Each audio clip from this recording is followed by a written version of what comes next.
Hello and welcome to the Broke Book Girls podcast, your go-to destination for indie reads. We're your hosts, Anne and Bree, and we would love for you to join us as we journey through all things indie. Here we aim to highlight incredible indie authors, explore new worlds, and introduce you to books you won't find anywhere else. Tune in to find your next read, have a laugh, and share in the joy of finding your home.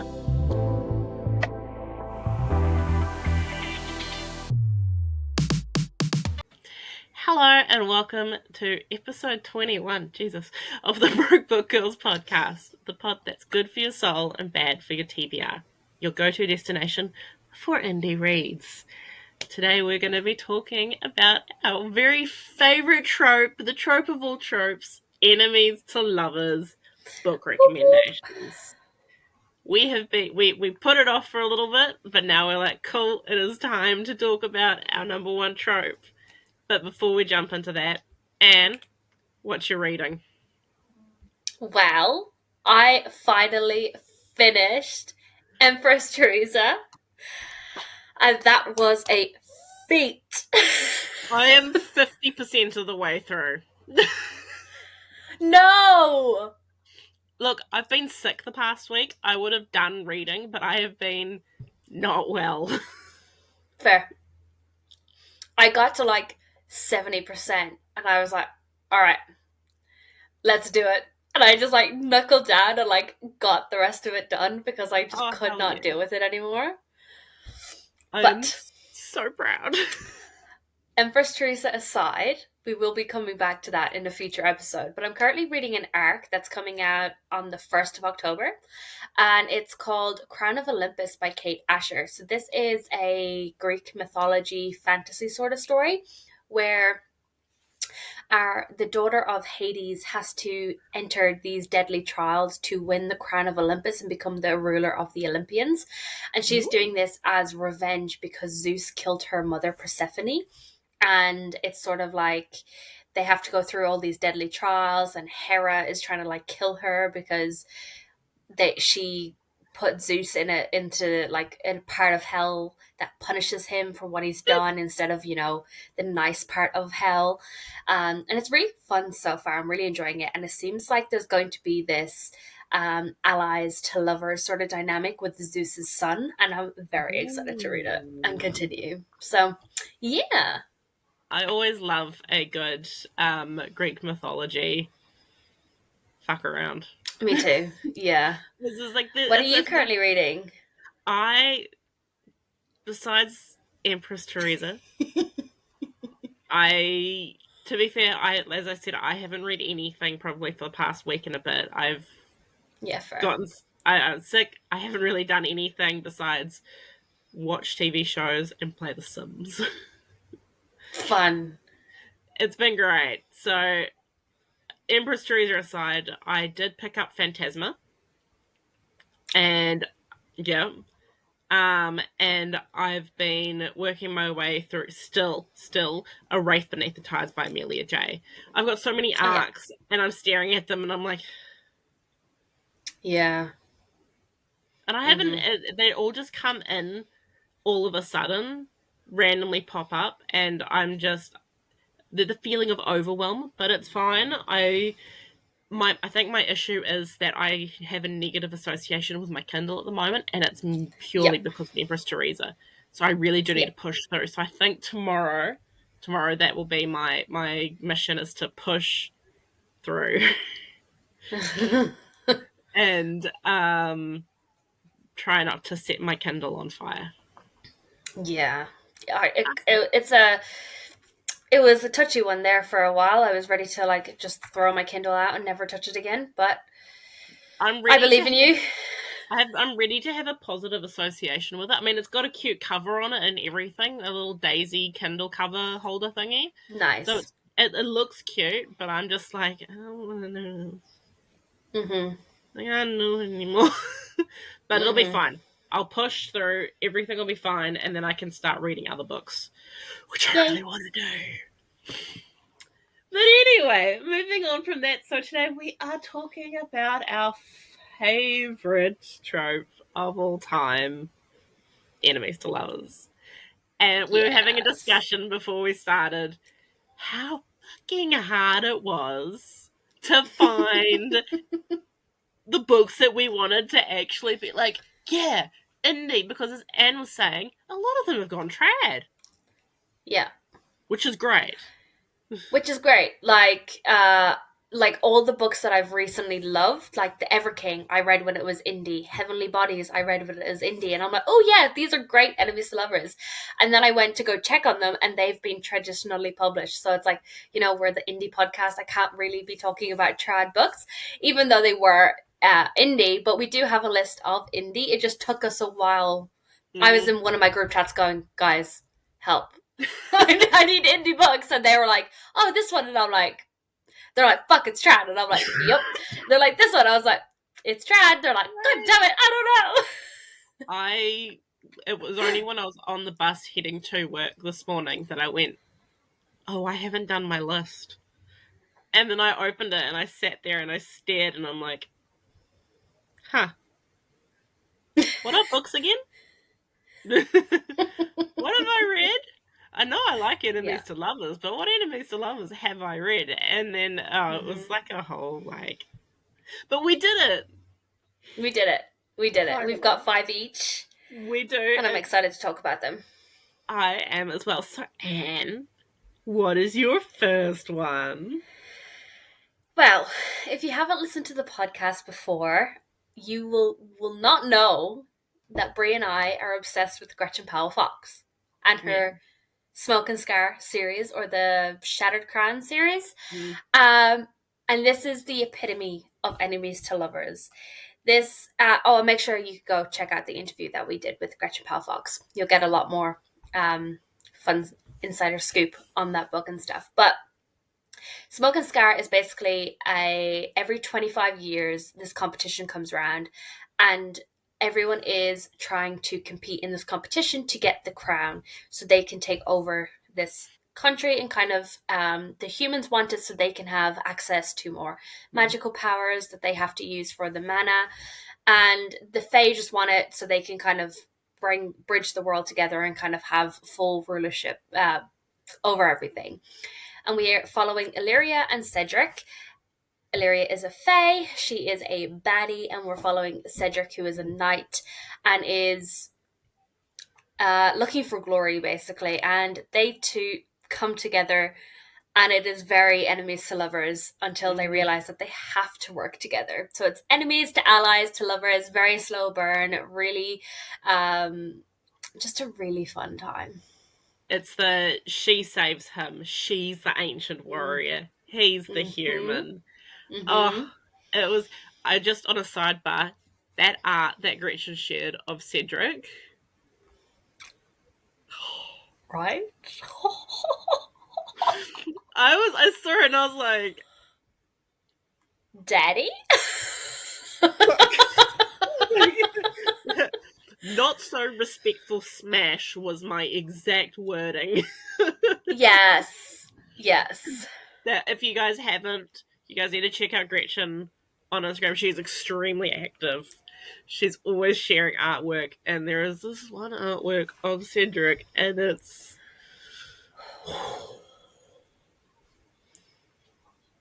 I don't have any other words, but Yeah. So I really loved Smoke and Scar, not just because it was enemies to lovers, but it was also she would save him, not realizing that she was saving him, and be like, "Oh fuck, I saved him again! God damn it!"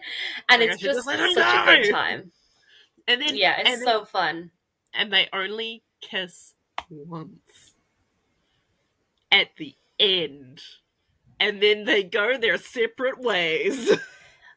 And I can tell you, book 2 is just as much of a slow burn.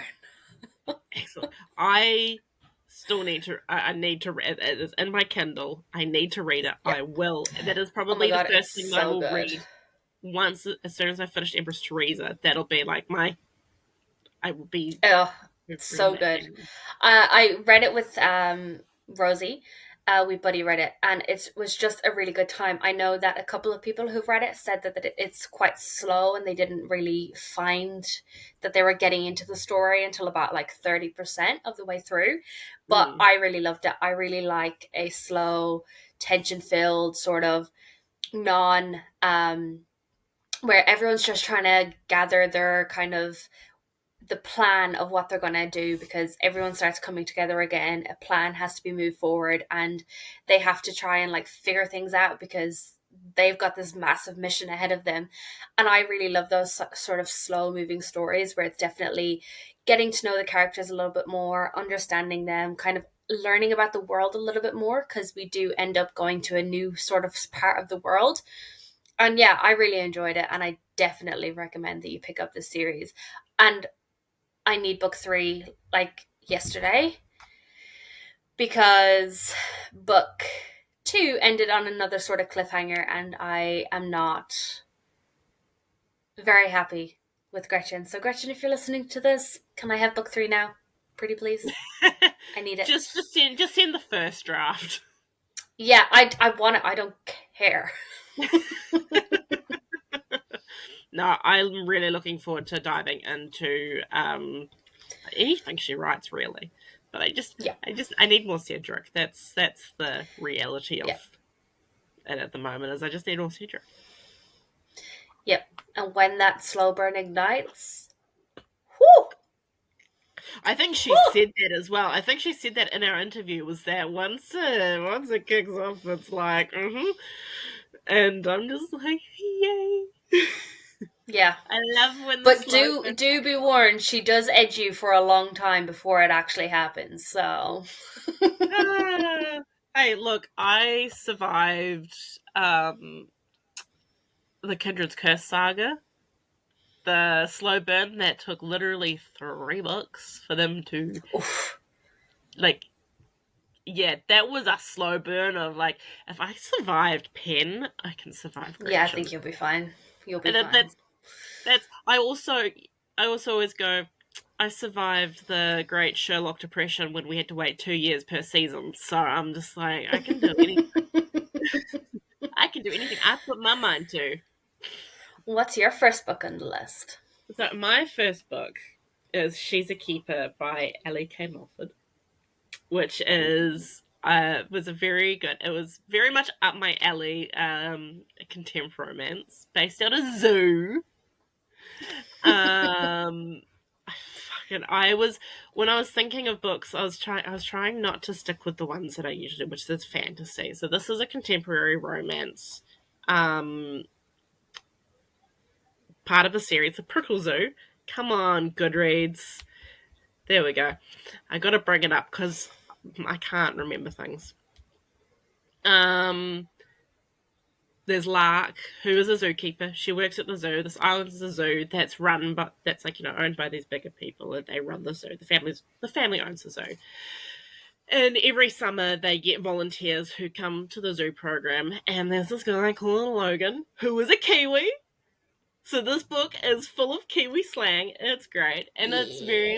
it very much starts off as it's a contemporary enemies to lovers. There's no knife to throw. It's very much just she's very much the disgruntled grumpy. It's kind of like Grumpy Sunshine. He's a little bit grumpy, but I mean, who isn't? Let's be honest.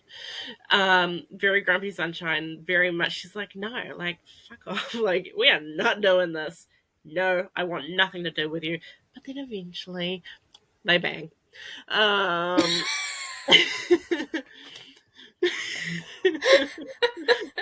Eventually, they bang. Hell yeah. We love a good bang and sesh, and then they go, and then slowly they do in fact fall in love, and there is unfortunately the miscommunication trope, which I don't like, but it has its place and it does work. Um, and then eventually, like they go away together. They go on this kind of adventure somewhere. I can't remember where.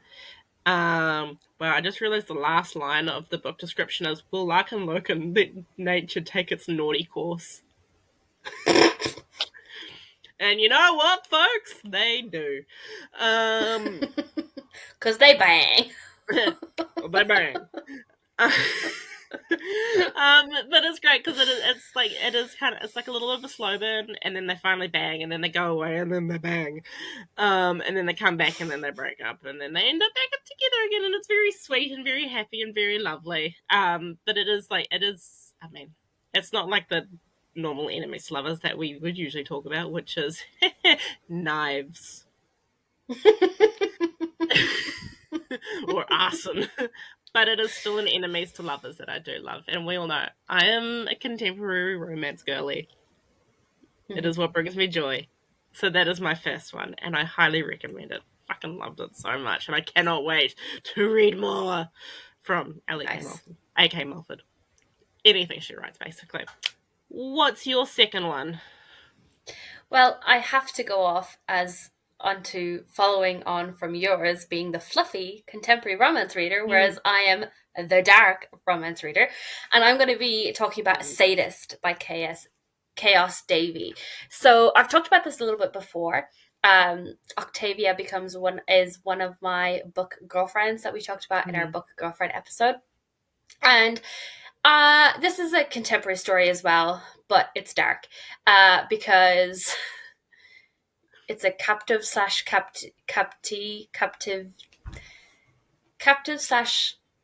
what's the word? Captee? Yeah, I was right. Let's just go with that. Yeah, that works. That works. It's like 8 o'clock at night, guys. We're tired. And Theo kidnaps Octavia, and because she is sort of like this hacker slash person who kind of works for this company that they kind of get rid of people who are in their way. And Theo gets hired to get rid of Octavia, but turns out that she may have a little bit of an obsession with this girl that is in her basement slash cell. And it's just a really fun time because Octavia is like, you've kidnapped me, like I cannot be attracted to the woman who's kidnapped me, like what the hell, this is weird. And Theo is just like riling her up and winding her up and slowly kind of like, oh, you want food? Well then you have to behave yourself and be a good girl and all this kind of thing. And it's just a lot of fun. And just being in Octavia's head as she's like, I shouldn't be turned on by this. I shouldn't be attracted to this woman. Like, she has kidnapped me. What the hell?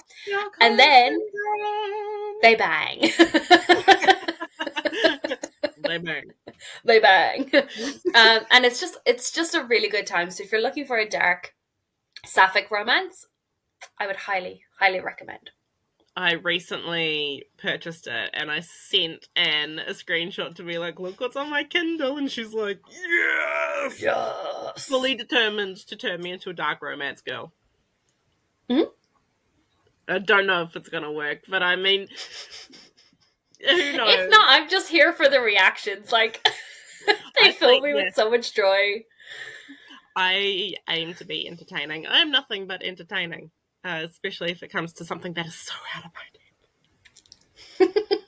depth. I got a message from a friend to be like, what the hell are you reading? It was when I was reading Butcher and Blackbird, and she's like, your review, and I'm like, I know. She's like, you gave it 5 stars, so I'm like, I know. I had to. I had to. Yeah, it was just cookies and cream ice cream was involved, of course.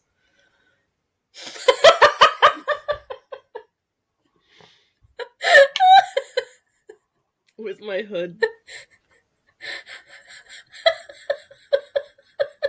I'm still not okay. I'm still recovering from funny. that. Oh, anyway. Hilarious. It is on my What's your next one? Oh, yay. So, this one we have talked about before. Everybody knows When Fear Hunts with Courage by Zoe J. Breyer, which is just... I fucking love that book so much. It follows Cyrus and Amelia, who everybody meets in When Death Called Life Home, and everybody hated Osiris, and I'm like, nope. I disagree. But when Fair Dance with Courage is enemies to lovers because she fucking hates him. She's just like, hey, you're a bitch. And he's like, yeah, I am, but he's a self-aware bitch. Anyway, it follows them as they go on a journey to the mountains because Askian goes, "You're going on an adventure," and she went, "No," and he went, "Sure." And they go on a journey of self-discovery, the both of them, Yeah. which was really good, and they really develop what are these? It's such a sweet like. They do go from enemies to friends to Yeah. lovers, Yeah, and they do. it's really sweet how it was done to watch the transition from, okay, I don't actually fucking hate this guy, he's an idiot, but I don't hate him anymore. And Hmm. I mean, I'm an Osiris stan till the day I die. Like, I've been there since day one, since the minute Zoe introduced me to Osiris. I was like, that's my boy, and she's like, why? I'm like, I don't know. I just have a feeling he's gonna fuck up and everyone's gonna hate him, and I'm gonna be there saying he's gonna fuck up. But then I've also known most things from for a very long time. But Yeah. Osiris and Amelia, just the way their relationship blossoms, and then the way that how things are going and progressing as well, especially within the story that Zoe is writing. However, I do fear that when she gets to the rest of her books, I will have a new favorite enemies to lovers. Ooh. Um, Especially if she's going to do it the way she said she's going to do it. I'm very excited to also love these characters because I don't like these characters. Well, I don't like one of them. That's the main thing. So Yeah. yeah, that is my second one. If you have not checked out Zoe, please do. I'm not just saying we're on her team. I had literally she's just texted me now to be like, and I'm like, she's been shopping, guys. She's done some shopping. Um, you need to check her out. You need to check out her books. Hmm. Two books, When Death Could Lie Home and When Fair Dance with Courage are both out and available. Please read them. Yes, please These books do. deserve They are all the fucking hype. amazing. All the hype. And if you don't like them, I will personally find you and feed you my shoe that I broke my ankle in. Because Oof. they are cursed shoes. So, anyway, what's your next one? The next one, I literally just listened to yesterday or the day before. It is part of the Amazon original stories. So it's a group of authors come together and they kind of write these little short stories that are set based on a theme. And this one was called Scared Sexy. So this one is by Ali Hazelwood and it's Hot for Slayer. So this is a vampire and a vampire slayer sort of dynamic. So in this sort of story, it's only like 95 pages or something. It's so short. But basically, in this world, we have these people who are like trained to become these vampire hunters, and they go after specific vampire lines of ancestry, basically. So whoever sired all of these vampires, one of these hunters will go after this whole family and try and take them out. And we're following our vampire as we're kind of following her in a different couple of timelines as she is like kind of thinking about how the hunter has almost gotten her a few times. So like there's a certain scene where they're in Berlin and he like stabs her, like literally puts his knife in her stomach and she does it immediately back to him and all this kind of thing. Yeah. I said, you do, I stab you. Yeah. So they're basically just stabbing each other constantly. And it ends up, we're in this present timeline. So it's like in New York. She's ending up being like attacked by this other vampire and he kind of jumps in and saves the day, but then he loses his memory. And she's like trying to deal with this because he's like, well, I'll just come home with you until like, and she's like, oh, we're enemies, like we don't work together, blah blah blah. And he's like, why not? And she's like, oh, because we work in two different fields, and she like starts spinning him all this bullshit, and it's just hilarious because he knows that she's lying. And just watching their dynamic for such a short book, it was such a fun time, and I just really really loved it. And watching her slowly realize that he's actually not that bad, and him being like, I know you're lying to me, and I know we're not enemies. And she's like, but we are. And he's like, no, no, no. Like, the feeling inside of me is telling me we're not enemies. And it's so good and so cute. And I just loved it so much. For such a short book, it was really, really good. Excellent.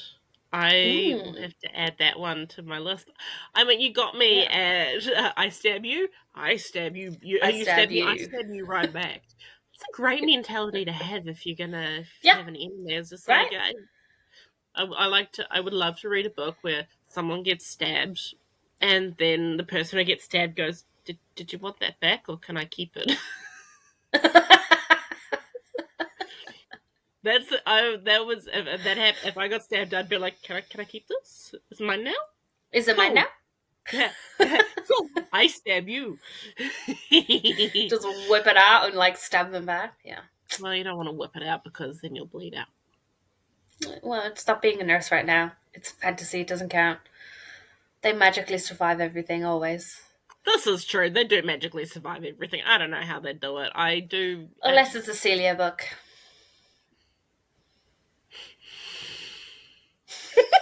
Celia! You guys are not fucking ready. We are ready. I'm not ready. So close to that book coming out. Nobody is ready for the shit that is about to hit the fan. But it's so well written. And the trauma is so worth it. Mm-hmm. And we are so here for all the updates and DMs and pictures of you crying. Wait, you know what? If you do read it, please send us photos of you crying so that way when the book comes out, we can go, happy release day, Celia, and it's just everyone crying. It's just please send us a video of you crying so that way we can just make people go, happy release day, Celia. Thanks for the trauma. That's actually hilarious. We should do that. Look. Genius. We have the brain is brain celling. I'm blaming the snot and the not using my brain for 4 days in a row. Look, it's been a long week. It's been a really long week. But speaking of long weeks, you know who had a long week? Mika and Null and Void. Johnny Burns! We have to say it. It has to be brought up. It is chaos. It is enemies to love. Fucking hate. She's like, no. His name is Riley, right? Yes. Cool, because I've been sitting here going, I can't actually remember his name. It sounds familiar. Hold the line. I'm just going to grab my copy. I was just about to do that.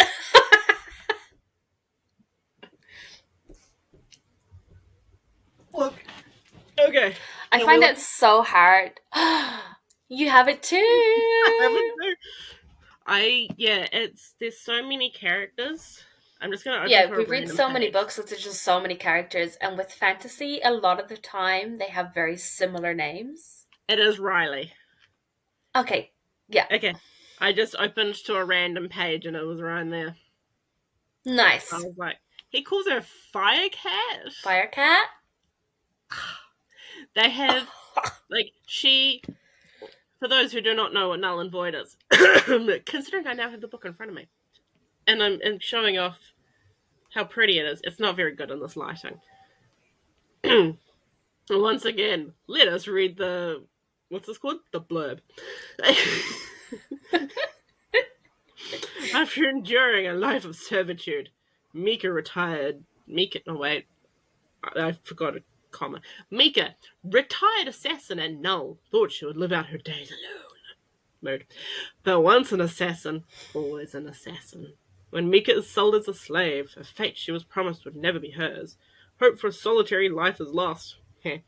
Now destined for an impossible rescue in a foreign land, her only chance of survival is to fight the destructive rage simmering beneath her skin and learn to trust those around her, which is very hard. She doesn't trust very easily, which is why it makes the enemies to lovers just that much more like. Its trust deepens on the journey, and a charming new companion fights for her heart. We love Riley. Mika is forced to face the truth of who she is. In the end, she must choose to embrace it or let the rage win. Let the rage win, and risk losing it all. Null and Void is the first book, and I'm not going to read that part. Mika and Riley are like they. Let's not eat my book. I have eaten dinner. There is no thought going into me at the moment. The head empty. They are just like watching them. Like, as she does start to trust him, and it is a slow burn enemies to lovers. Like, she does not want a bar of him. She doesn't want a bar of any of them. No. But we are big Null and Void fans in this household. Yes, we are 100%. And she does punch Riley in the face at one point. She does, which is my favorite scene. You can't beat it, and he's kind of like, oh yeah. Oh yeah, I am being an absolute dickhead. But then he also like, then he kind of goes, I'm an asshole, and then he starts to make changes. Yeah. He's a cinnamon roll. He's a dick. He really is. He's a dick in the beginning, but then he's like, he's such a cinnamon roll, and she's very much angry against the rest of the world, and he breaks down those. I mean, the whole team does. Daddy Beans, Biddy, everyone. Yeah. Can you tell we love this book, guys? Because if you haven't read it, what are you doing? What are you doing? Why are you still listening to our podcast? No, please. We've been talking about this book since episode 1. please keep listening to this podcast. I'm going to be really uncomfortably close. Please keep listening. One day, I'm just going to be like, okay, where's page 1? I would just start reading. We're going to make you listen to this. Oh, wow, the glossary. She does it. There's a glossary. Chapter 1. No, we're not going to do that. But if you're not turn this whole podcast into like reading our favorite books to convince people to read them. This has now become an audiobook. We're going to make you listen to all of our favorite books. And this is how I end reading them to you. And this is how I end up reading Sadist. It's short, so it won't take me too long. To be fair, it probably won't take me that long to read it. I am excited to read it. That's the main thing. That's good. Because everyone keeps going, you have to read it. I'm like, I know. There's quite a few of us who are waiting for you to read it. I know, everyone just wants to see the updates. Yeah, 110%. But that's okay. What is your next book, Anne? I've talked about this book before, and it's Her Vicious Beasts by E.P. Bally. This is basically where our main character, Aurelia, has been warned and told that she needs to hide her mating mark, and she has these special shields that she can use to hide her mating mark because her mates can see it on her if she allows those shields down. And the thing is, they see it at some point, and she refuses to acknowledge that they are her mates, and they're like, she's rejected me, and that never happens kind of in this world. And they get really upset about it. And then there's a lot of stuff happening, but they end up sort of on this mission to kind of take her down and get revenge on her for rejecting them and kind of doing another mission that they've been sworn to do. And it's sort of this enemies to lovers dynamic where it's such a push and pull. She hates them because they're like evil and they're kind of like mafia guys, and it's like really dark fantasy. So yeah, the reason why I really love it. And I'm like, oh yeah. Yeah, and they are like really upset and hurt by her because of her rejection. And it's just watching them play with one another. Kind of, she starts playing, as in like she starts dressing really prettily and like going around and getting all this male attention, which drives her mates crazy. And they just start like sneaking into her room and like taking her stuff, including her underwear. And it's just a lot. And it's just a really fun time, and I really enjoyed it. And I'm so excited to continue with the series. And Savage is one of the characters, and he is the most feral idiot I've ever read. He is so funny, and he's got a pet rooster that he just carries around, and it's just hilarious. Okay, now I think I got the first one on Yeah, my shelf. I think I can sort of see it in the dark. yeah. And that just, you say feral It's a pet rooster. Now I want to fucking read it. I'm just like, I just start like there's a ripping there's a scene where they've literally just done something really bad, and then they're like kind of like walking down the street, and it's just this image of like this feral fucking wolf guy holding a black rooster under his arm called Eugene. And Okay, I'm sold. I it's am. the best. Okay, I am. If I wasn't sold before, It's pet so rooster good. called Eugene is gonna.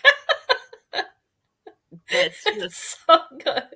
Like I was at work listening to the audiobook just laughing out loud. Like it's so funny. It's so good. And like you just get like so enmeshed in this world, and it's so good. Like it's not like it's dark, but it's not like a dark romance, you know what I mean? It's like a grittier kind of darker world. It's just so good, and I'm so excited to continue. So yeah. Great. I love that so much. Eugene. Yeah. That's gonna be your next one. Eugene! For new vocal stems. They bang. Boons! Eugene! Eugene! Ah. What's your next one? So my next one is, you guys have all heard me talk about Sheila Masterson a lot. I fucking love her books. She is by far one of my favorite indie authors to exist. So she wrote the series The Lost God, and there is a standalone book that is based after The Lost God called A Legacy of Stars, and it's everybody's kids, and they enter into a deadly trials. Ooh. So, we have. I mean, you've read The Lost God now, haven't you? Yeah, this is going to be spoilers. I don't really care. Hey, question: how did you cope How did you feel when Teddy died? That was so sad. Thank you. Look, we were all so upset. I was so upset. Teddy was And like Xander's just like, oh, you did your job. Like you protected her when I couldn't. And I'm like, stop it. Stop it right now. Xander, stop. So, A Legacy of Stars follows everybody's kids. Cece and Rainier have a daughter called Stella. And Xander and I can't remember her name. The girl the chick he marries have a son, and his name is Teddy. And Teddy and Stella hate each other. Of course they do. Of course they do, but they enter into these deadly trials, and then they fall in love slowly. Very slowly. It's very much like they've had this rivalry growing up, where like it's always like poking fun. It's like at each other, and like, okay, yeah, you're hot, but you're an idiot and you're stupid, and I hate you. But then they enter into these deadly trials because Stella, with the guy whose name I can't remember because clearly he's not that important, go to get a heart bond, which is a heart bond is what Cece has, to get a harp on, and then Teddy and his girl go to also kind of get get a blessing and all of that, and then of course the goddess of love decides to go. I'm going to play a little bit of matchmaking, and she bonds Teddy and Stella together. And the Deadly Trials is the god who is overseeing it can, grant a wish or a blessing and all of that. And the two of them enter for their wish to have their heart bond melted, so that way they can be with the people that they truly love. But as the book progresses, they slowly they go from enemies, frenemies, to allies, to we need to survive this, one of us needs to win, to eventually lovers. And look, I love anything Sheila writes. And it's like at least having someone called Teddy who doesn't die, by the way. I'll let you know now. This Teddy does not die. Not like the Teddy OG, which still traumatizes me to That this was day. rough. I miss that Teddy so much. He was so good. He was just a cinnamon roll. He was. He If you immediately took Cece under his wing and took care of her. he was like, I gotta protect this girl. I was like, yeah, you do. And now who protects Cece? Teddy. Ghost Not Teddy. Not Teddy. Not Teddy. Ghost Teddy. That sounds like Ghost Teddy. And Ghost Teddy is sitting up in heaven going, you guys are making questionable decisions, and I wouldn't have done that, but sure, whatever. Yeah. If you guys haven't read anything by Sheila, you would have heard me talk about Sheila a lot. I love Sheila. I'm really excited she's coming on the podcast. In October. I am like, I cannot begin to tell you how fucking excited I am, because I'm like, I basically have a month to finish the rest of the Lost God series, which is 3 books, The Poison Daughter, 4 and books. then hopefully try and get to A Legacy of Stars. Yeah, well, I've read the first one. Oh, you got 4, so I've got 3 more. So I basically have to read like 5 books in the space of a month before she comes on the podcast. But I'm having a good time, so it's fine. I am, when she comes, I'm gonna be sitting a little bit starstruck. Yeah, a little bit starstruck. I love Sheila so much. We did a thing for her for Song of the Darkwood, which was because a lot of us did annotations. So we took the girls in the States, got a physical copy of A Song of the Darkwood, and put our annotations in. And one of the girls did it because there was no way that it wasn't going to be able to come to New Zealand and then go back in time. So I sent my annotations to one of the girls, and they gave at Villains and Vixens. They gave Sheila the book, and she's been going through and looking at reading the annotations. And I got a random message. She's like, "You're so funny," and I'm like, "I know." And in the Discord, I got tagged in something. She was just like, I'm like, I know. I know. I'm so funny. Yeah. I miss my career in comedy, but I find myself too funny, and I just laugh at myself all the time. And that's not a good comedian. But that's okay. So yes, that's mine. What is your final book? My final book is This Deceit of Ours by Shannon Arlier. I've talked about this so many times on the podcast already, but this is a enemies to lovers dynamic with a marriage of convenience trope as well, where our main character Saoirse has lost her father. Her father has disappeared, and she's been trying to find him. And randomly, this prince of hell/darkness comes up, and he's like, "Hey, if you marry me, I will help you find your father because I believe he's alive, and I believe he's in the city of ghouls, basically." And she's like, "Okay, bet, let's do this." But they hate each other. Like, They fight constantly. It's always this back and forth. Like, she immediately wants to go search for her father, and he's like, no, you, like, I am the prince, like, we need to do this the right way, we need to get married, we need to do this, we need to go to this party, we need to do this. And she's constantly fighting him against it, and it's just watching their dynamic. It's very slow burn as well, and he's hiding a lot of secrets, and it's the reveals that come through is great. And then These Hearts We Shatter, which is the sequel, is just as good, just as twisty turny. It ends up being very back and forth. The tension is really heavy just throughout this whole book and book two, and it's just such a good time, and I highly, highly recommend it. This book is completely underrated. Like, I don't know how it's not more popular. It's so good. You heard it hit you heard it here first, folks. We need to read that book. Hey, Shannon, come on the podcast. Straight up. I think I would die. Shannon's your Roman Empire, Sheila's mine. Our one goal is to probably get all of these authors that we fucking love on the podcast. And just sit there going... And just a fangirl. We're doing pretty well so far. We have got some people in here that we're just sitting here going, you can't. I'm talking to them. They're laughing at me, at my jokes. They're laughing at me or with me? Who knows? Who cares? Who knows? I don't care.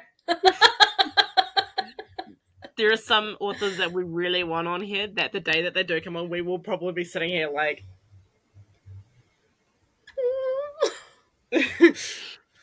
Well, how do I make a joke again? I need to say something. Yeah. This is a very awkward 20-minute pause. Don't worry, we're professionals, guys. We're 21 episodes. We're 21 episodes in. Who are we? People with audacity. Girls Podcast.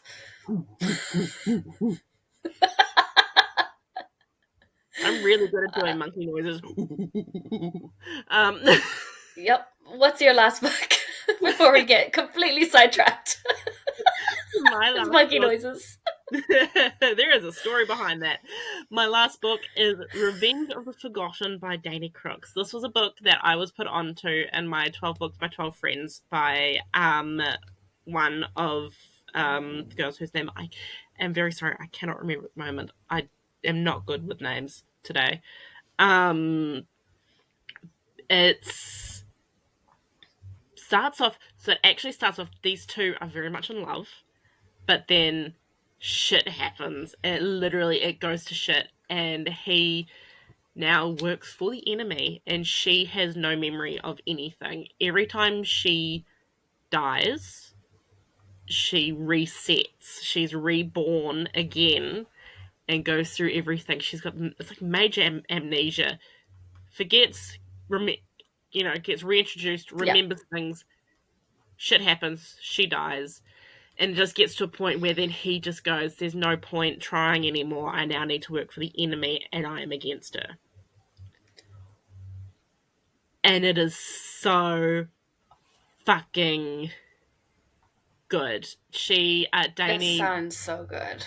Dani released, it's a novella from the villain's perspective, the villain's backstory. And the villain also has she has a friends to lovers to enemies storyline as well, which is so good. It's called Heart of the Villain by Dani Crooks as well.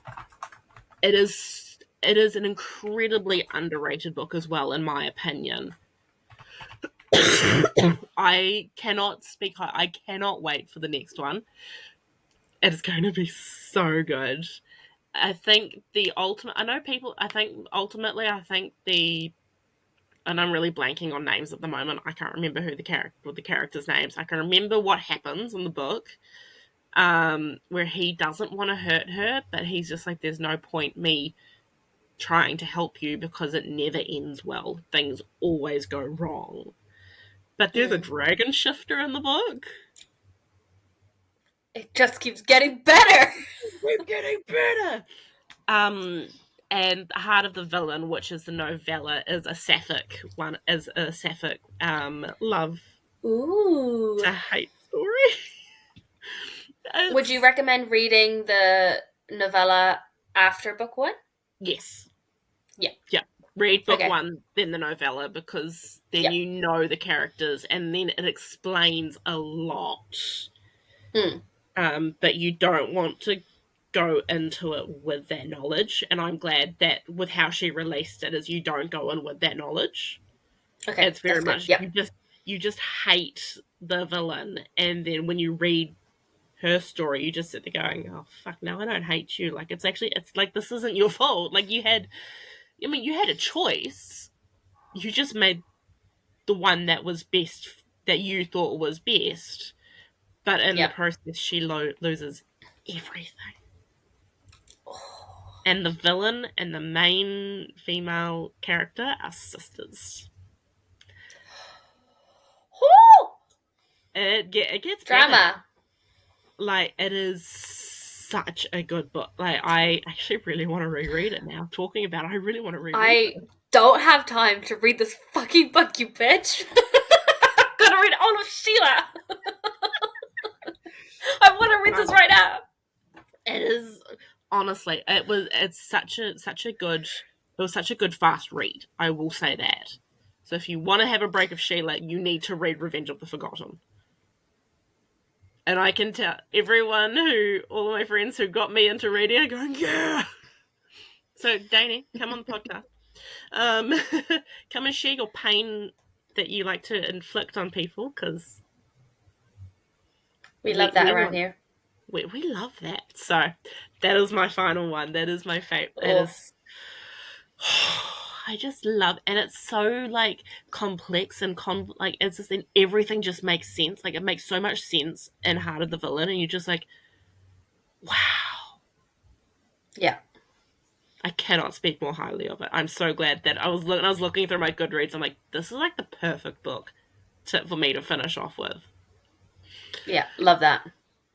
But anyway, that is our 5 each for enemies to lovers trope book, Rex. We want to know, what are your guys' favorite enemies to lovers trope, like book tropes? No, not book tropes.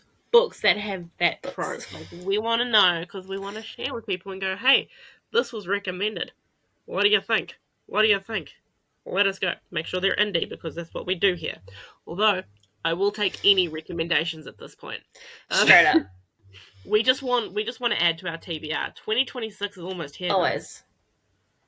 Like, 2026 is just around the corner, which is terrifying, because October is next week.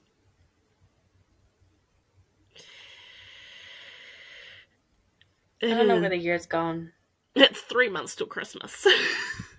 Yeah, it's been like the longest but shortest year of my life. Yeah, I would agree. It always goes like with this. we published the podcast in May, And it's almost October, and we're 21 episodes published. Like, what? It's insane. And it's like the months, like I feel like January, February are just the Monday of they're the Monday of the year. So they take really long to get through. And then it goes March, April, May. Yeah. June, July, August, September, October, November. And you're like, holy shit, where the year go? It's New Year's. Straight up. Whatever. Yeah. Oh. And then we'll get to December and we'll look back at the year and we'll go, wow, we had a year. I already do that. I would already look back at the year and I go, I'm ready for a break. October is your month. October it has to be. This episode comes out on my birthday. Happy birthday, Bree! When you guys listen to this, I will be 27. As my flatmate said to me, she's like, you're old. And I'm like, in my flat? Yes, I am. My knees agree. But we've got Armageddon coming up in October, which I'm very excited about. Get to hang out with Zoe and Marley and Athena and everybody else who comes to say hi. It's going to be great. And then I'm going to the Kelly Hart event as well. Oh, nice. One of my friends was like, "Do you want to go?" And I'm like, "Do you want to go?" She's like, "I want to go." I'm like, "If you go, I'll go." So we're going. October Nice. can bring nothing but joy. There you go. October is your month. It's my aging month, so it has to be. Yes. But anyway, as we do with every ending of the episode recording, doesn't matter how many times we record in a weekend, we still got to do it. This is only one, guys. Don't worry, we haven't done back to back to back. Although we probably do need to do that at some point. We Mm-hmm. like to do our spark of joy and our plug of the week, because no matter how shitty the week is, it's always good to reflect on the good things that life has to offer. Anne, what is your spark of Yes. joy for this week?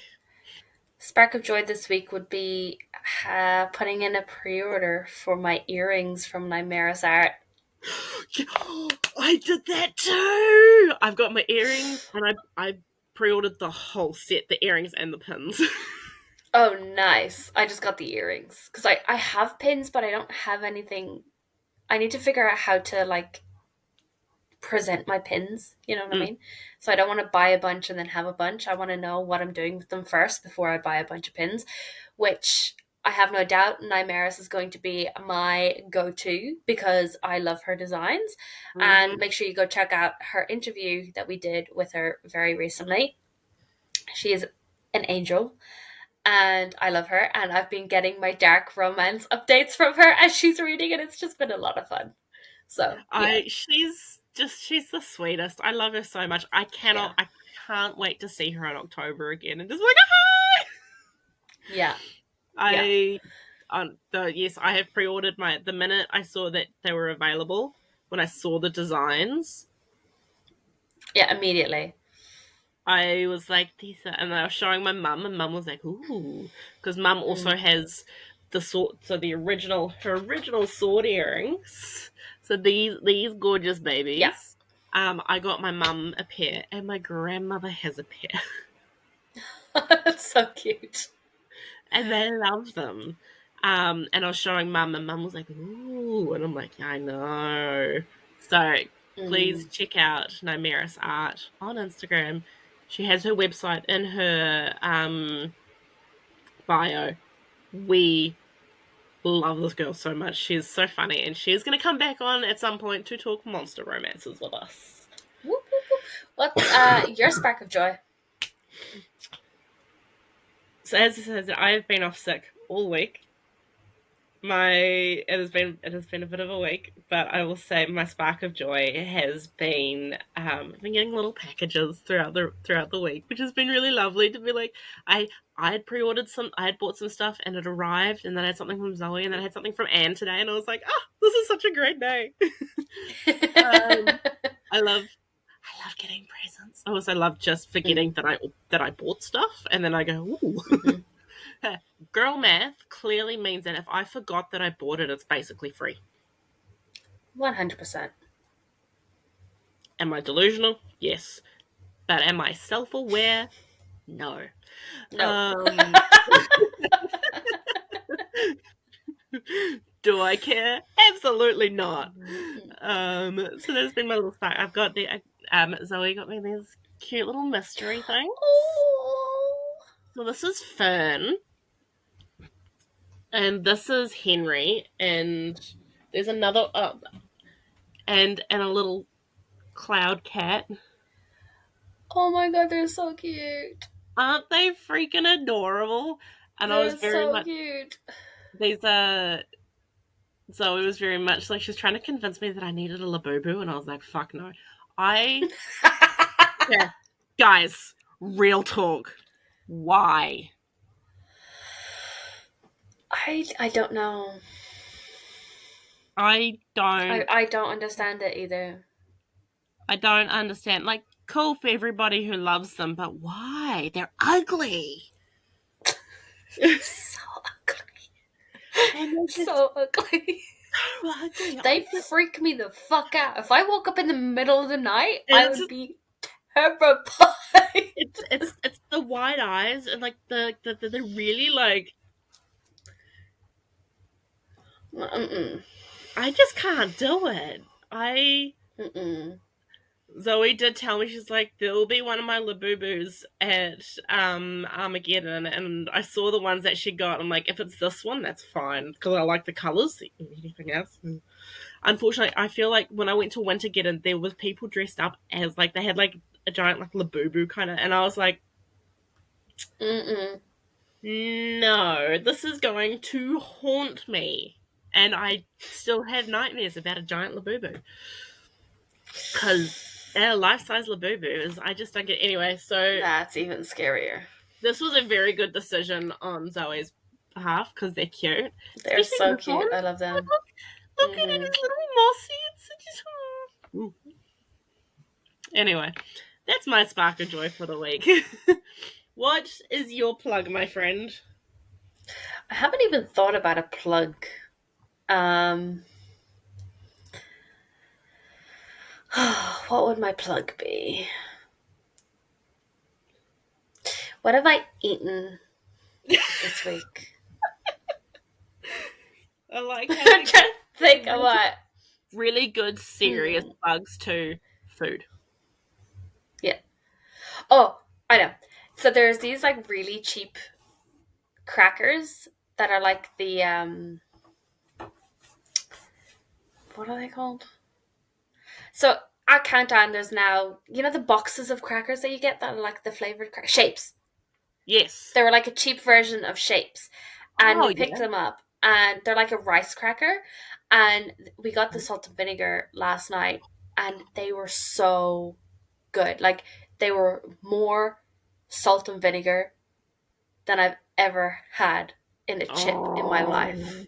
They were so good. I can't remember what they were called. I'll find a picture and I'll insert it in here. But they were so good. They were like $2, and like when they're like so salty and so vinegary that like your mouth gets all dry. And it was and like I got a little bit of a sweat on. They were like that good. That's when the vinegar is vinegary. Oh, it was so good. I loved it so much. So that's my plug of the week. I love it.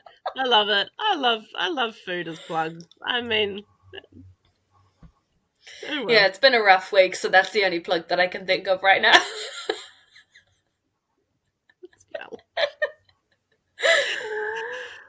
What about you? What's your plug? My plug is taking sick leave. Yeah.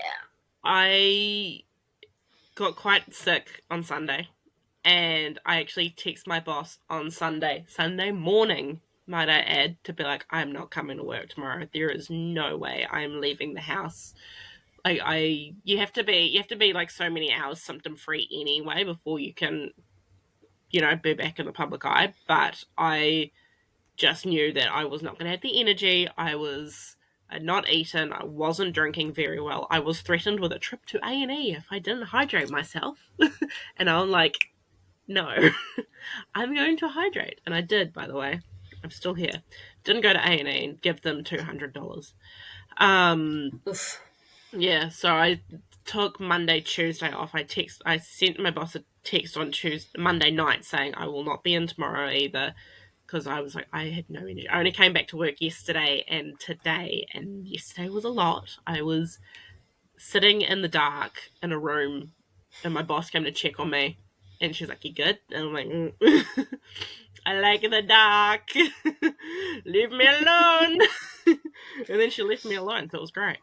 And I didn't see her for the rest of the day. Nice. To be fair, that was at 3:00 in the afternoon, so I had 2 hours left with no interruptions, which was good. So I just, take that sick leave. We are, unfortunately, at that time of the year where we are starting to burn ourselves out. Because we're almost at the end. So it's like we have this common misconception that if we just make it to the end, we'll be able to rest and we'll feel better. But the issue is time doesn't just automatically reset at the end of the year. Our tiredness continues, and we're just so busy these days that we're not taking time. So when you're sick, we're getting really sick. We had Monday, Tuesday, we only had 2 nurses at work, Oof. including my boss. So there was only 2 of them the whole day.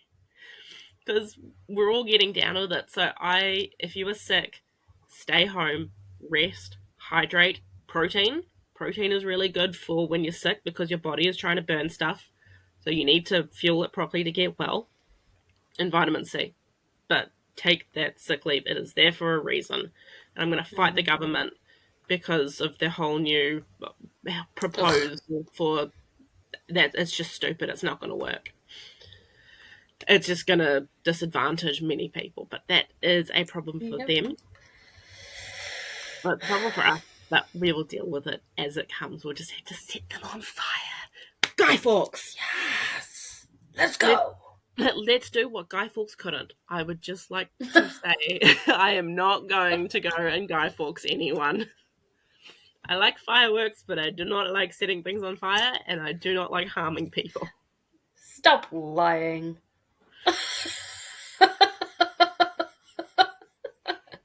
No, she really is innocent, guys. She's too soft for prison. She won't do it. I'm way too soft for prison. Oh well. Anyway, thank you for joining us on today's episode of the Broke Book Girls podcast. We hope you enjoyed. Please remember to follow along and let us know that you're actually here listening. Engage with us. Tell us what your favorite book, your favorite enemies to lovers books are. Follow us along on the Broke Book Girls pod on Instagram and TikTok. And where can we find you? You can find me at Runaway Irish Girl on YouTube, Instagram, and TikTok. Where can they find you? You can find me at Cheese and Reads on Instagram and TikTok. Not that I post on TikTok, but I feel like I should be because I'd be really entertaining. Comedy gold, guys. Make sure to tune in every Wednesday at 10 a.m. everywhere you listen to podcasts or watch podcasts, because you can watch us now too, which is still strange to me that you might want to watch our faces, but we're funny and you missed out on things like this. Pippi Longstockings. And Bree blowing her nose the whole time. I have a cold, Anne. Or when she's doing the little... Look, at least I muted myself when I blew my nose. Oh no, it's all good. My friend rang. Yeah, I was just like struggling to like keep talking as you were continuing to blow your nose. I was just like, just keep talking. I was on the phone to my friend the other day, and I was like, please excuse me, and I blew my nose, and I'm like, one more second, and then I blew my nose again, and I was like, and when I blow my nose, I sound like an elephant. Like, it is drum. It's like, and I said to my friend, I was just like, well, there's the first elephant, and then I blew my nose, and I'm like, and there's his brother. So, you be glad I did not subject you guys to listening to me blow my nose, because I'm pretty sure my parents could hear me. But thank you for joining us. We will catch you next time on the Broke Book Girls podcast. I know what we're called. Have a great night, guys. Bye.